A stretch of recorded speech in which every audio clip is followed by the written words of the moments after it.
Clean news Bihar में रउआ लोगन के स्वागत बा। बिहार बोर्ड ने 12वीं की प्रैक्टिकल परीक्षा के लिए एडमिट कार्ड क्या जारी करे चेक।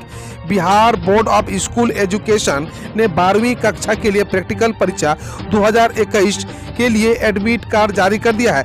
एडमिट कार्ड आधिकारिक वेबसाइट www.seniorsecondarybiharboardonline.com पर जारी किया गया है। बिहार की राजनीतिक में ठुठुरन तोड़ने के प्रयास हो रहे नाकाम। बिहार में ठंड अब असर दिख रहा है, खासकर राजनीतिक पर। बीच बीच में गर्मी लाने के जो प्रयास हो भी रहे थे वो ठिठुरन तोड़ने में नाकाम है। मंत्रिमंडल विस्तार पर जदयू भाजपा सवाल मुंह से निकलते ही जम गया। शराब के जरिए कांग्रेस ने कुछ कोशिश की तो वह हम प्याला साथियों को भी गर्म नहीं कर पाई। राष्ट्रीय जनता दल के तेजस्वी यादव इस ठंडेपन से दूर दिल्ली में चुपचाप डेरा डाले हैं। उनकी सुस्ती पक्ष विपक्ष दोनों के ही निशाने पर है। 4 दिन से फूका पड़ा नगला केसों का ट्रांसफर, बूंद बूंद को तरसे ग्रामीण। 4 दिनों से विद्युत ट्रांसफार्मर फूक जाने से नगला केसों में विद्युत आपूर्ति बंद पड़ी है। इसके चलते ग्रामीणों को पेयजल समस्या से लेकर मोबाइल चार्ज करने की समस्या हो रही है। ग्रामीणों ने विद्युत विभाग के खिलाफ नारेबाजी करते हुए आंदोलन की चेतावनी दी है। लालू यादव से मुलाकात के बाद एक्शन में तेजस्वी यादव। किसान आंदोलन को लेकर मोदी सरकार के खिलाफ खोलेंगे मोर्चा। लालू यादव से मुलाकात के बाद राष्ट्रीय जनता दल के नेता तेजस्वी यादव एक्शन में आ गए हैं। राजद ने बिहार चुनाव में हार के बाद सभी उम्मीदवारों, जिला अध्यक्षों और जिला महासचिवों की समीक्षा बैठक बुलाई है। इस बैठक में हार पर समीक्षा किया जाएगा। इसके साथ ही पार्टी में और रहकर नुकसान करने वाले कार्यकर्ताओं पर शिकंजा कसने के लिए लिस्ट भी तैयार किया जाएगा। कहां है तेजस्वी यादव? जदयू का आरोप, नेता विपक्ष फिर बिहार के पृष्ठभूमि से हुए गायब। जदयू प्रवक्ता राजीव रंजन प्रसाद ने आरोप लगाया कि बिहार के नेता प्रतिपक्ष तेजस्वी यादव बिहार की पृष्ठभूमि से एक बार फिर गायब हैं। यह पहला मौका नहीं है जब नेता प्रतिपक्ष बिहार से गायब हैं। ऐसे दर्जनों मौकों पर वह बिहार की जनता को छोड़कर किसी अज्ञातवास में चले जाते हैं, जिसकी जानकारी न तो उनकी पार्टी के वरिष्ठ नेताओं को है और न ही महागठबंधन के उनके साथियों को। यूपी के डीजल पेट्रोल से बिहार के खजाने को हर दिन लग रही है लाखों की चपत। जाने क्या है मामला। बिहार और यूपी में डीजल पेट्रोल पर वैट में अंतर से राज्य को राजस्व का नुकसान हो रही है। यूपी में कीमत कम होने से सीमावर्ती जिलों के व्यावसायिक वाहनों के मालिक पड़ोसी राज्य के पेट्रोल पंपों से डीजल पेट्रोल ले रहे हैं। इससे उत्तर प्रदेश का खजाना भर रहा है। अकेले बक्सर जिले से ही राज्य के खजाना में प्रतिदिन 5 लाख रुपए की सेंध लग रही है। सीएम नीतीश के इस फैसले से आम जनता में खुशी की माफियों में हड़कंप लगा रहे हैं अपने आकाओं पर घर का चक्कर। नई सरकार के गठन के बाद मुख्यमंत्री नीतीश कुमार पूरी तरह सक्रिय हैं। बीते दिनों बिहार सरकार ने ऐसा फैसला लिया है जिससे आम जनता में काफी खुशी देखने को मिल रही है। तो बालू माफियों में हड़कंप मच गया है। दरअसल राज्य सरकार ने 14 और इससे अधिक चक्के वाले वाहनों से बालू की ढुलाई पर रोक लगा दी। लालू के बड़े लाल का हाल, कमेटी के बनाए गए थे प्रभारी पर पहली बैठक में रहे लापता। राजनीतिक में भी भाई के मुकाबले हैं कम एक्टिव। बिहार चुनाव के नतीजे आने के बाद जहां राज्य की नीतीश सरकार एक बार फिर एक्टिव मोड में दिख रही है, वहीं विपक्ष की भूमिका निभा रही राजद भी कृषि कानून से लेकर भ्रष्टाचार के मुद्दे पर एनडीए को घेरने की कोशिश में है।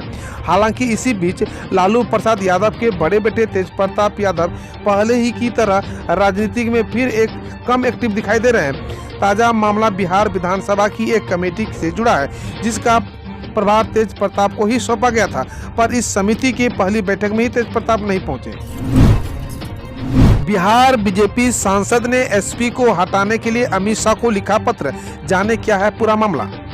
भाजपा सांसद छेदी पासवान ने रोहतास के एसपी को निलंबित करने के लिए गृह मंत्री अमित शाह को पत्र लिखा है। इसके पहले वो रोहतास के एसपी को हटाने की मांग कर चुके हैं। गृह मंत्री को लिखे पत्र में सासाराम सांसद ने एसपी पर सवाल उठाए हैं। गंभीर आरोप लगाते हुए सांसद ने रोहतास के एसपी को निष्क्रिय तक कर डाला है। कहा कि क्षेत्र में लगातार अपराध हो रहा है, पर पुलिस प्रशासन इसे रोकने में विफल है। अब खबर मौसम विभाग से। बर्फीली हवाओं से ठिठुरा बिहार, तेजी से गिरा सूबे का पारा। दिसंबर के तीसरे हफ्ते में मौसम ने तेजी से करवट ली है। पिछले 2 दिनों से उत्तर पश्चिमी दिशा से आ रही बर्फीली हवाओं ने बिहार में ठंड बढ़ा दी है।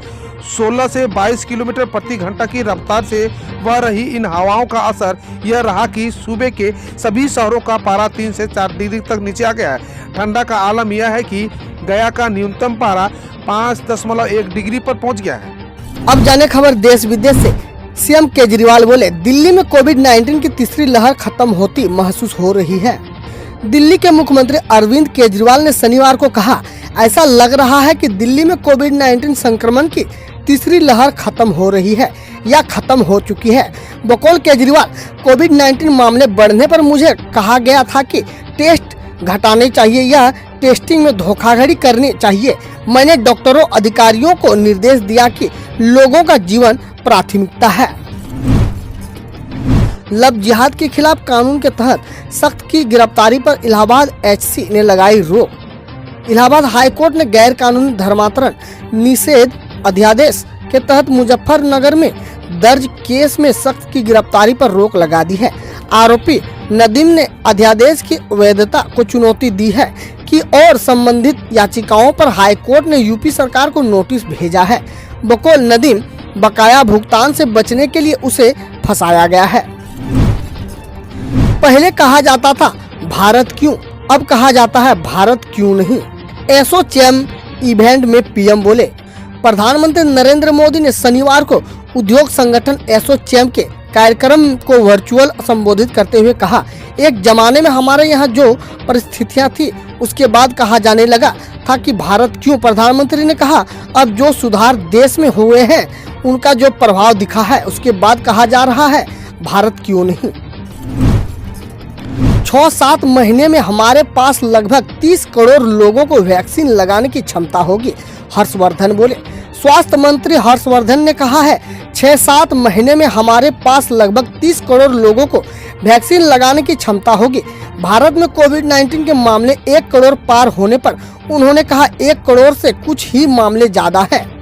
95.5 लाख ठीक हो चुके हैं। भारत में रिकवरी रेट 95.46% दुनिया में सबसे अधिक में से एक रिकवरी रेट है। दुनिया भर के कुछ यूजर्स के लिए डाउन रहा इंस्टाग्राम। दुनिया भर के कुछ यूजर्स ने शुक्रवार को सोशल मीडिया पर इंस्टाग्राम डाउन होने की शिकायत की। डाउन डेकर वेबसाइट के मुताबिक यूजर्स को शाम 4 बजे समस्या आनी शुरू हुई और कई ट्विटर यूजर ट्वीट कर रहे हैं कि सेवाओं को पूरी तरह से बहाल नहीं किया गया है। इंस्टाग्राम ने अब तक इसे लेकर बयान जारी नहीं किया गया है। हर दिन हिंदुस्तान के पुत्र शहीद हो रहे हैं। आंदोलन में किसानों की मौत पर हरभजन सिंह बोले। ऑफ स्पिनर हरभजन सिंह ने जारी किया किसान आंदोलन में कई किसानों की मौत को लेकर एक खबर शेयर करते हुए कहा है, आदरणीय प्रधानमंत्री जी, मेरे दोनों हाथ जोड़कर विनती है कि थोड़ा समय निकालकर किसानों की बात सुनी जाए और इसका हल निकाला जाए। उन्होंने कहा, हर दिन हिंदुस्तान के पुत्र बिना जंग के शहीद हो रहे हैं। सुरजेवाला बोला, कांग्रेस के 99.9% सदस्य राहुल गांधी को पार्टी अध्यक्ष बनाना चाहते हैं। कांग्रेस प्रवक्ता रणदीप सिंह सुरजेवाला ने कहा है कि पार्टी जल्द ही नए अध्यक्ष की चुनाव की प्रक्रिया शुरू करेगी। उन्होंने कहा, कांग्रेस के इलेक्टोरल कॉलेज ISCC सदस्य और पार्टी के सदस्य व कार्यकर्ताओं मिलकर सही उम्मीदवार का चयन करेंगे और मेरे वह 99.9% सदस्यों का मानना है कि राहुल गांधी पार्टी का नेतृत्व करने के लिए सही व्यक्ति है।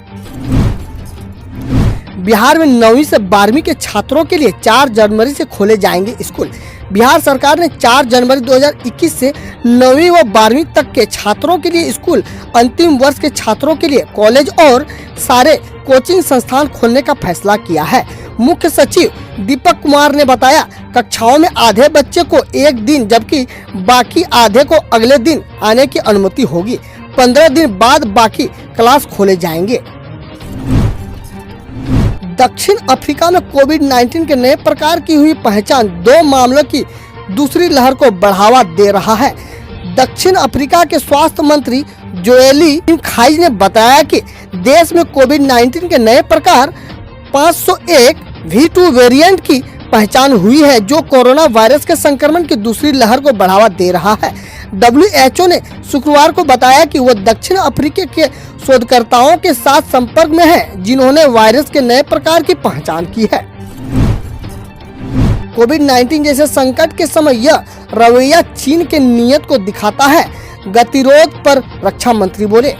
रक्षा मंत्री राजनाथ सिंह ने शनिवार को भारत चीन गतिरोध पर कहा, कोविड-19 जैसे संकट के समय में चीन का यह रवैया उस देश की नीयत को दिखाता है।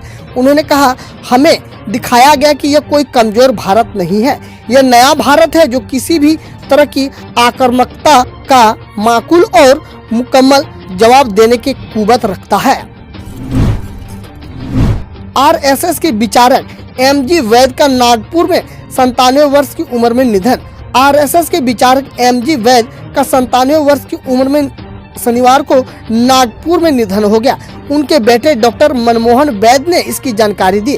केंद्रीय मंत्री नितिन गडकरी ने MG वैद की श्रद्धांजलि देते हुए कहा, वे अंतिम सांस तक अपनी विचारधारा के लिए समर्पित थे। विदर्भ में जनसंघ को खड़ा करने में उनका बड़ा योगदान है। पश्चिम बंगाल दौरे पर पहुंचे अमित शाह ने किसान के घर में किया दोपहर का भोजन। पश्चिम बंगाल के 2 दिवसीय दौरे पर पहुंचे गृह मंत्री अमित शाह ने शनिवार को पश्चिम मिदनापुर के बेलीजोरी गांव में एक किसान के घर में दोपहर का भोजन किया। शाह के साथ बीजेपी महासचिव कैलाश विजयवर्गीय और बंगाल बीजेपी प्रमुख दिलीप घोष ने भी लंच किया। इससे पहले शाह ने स्वतंत्रता सेनानी खुदीराम बोस की प्रतिमा पर माल्यार्पण किया। हम रोज ऐसे ही न्यूज लाते रहेंगे, तो यदि आपने अभी तक क्लीन न्यूज को सब्सक्राइब नहीं किया है तो पहले फटाफट सब्सक्राइब कर लें, साथ ही बेल आइकन को दबा दें ताकि कोई अपडेट मिस ना हो।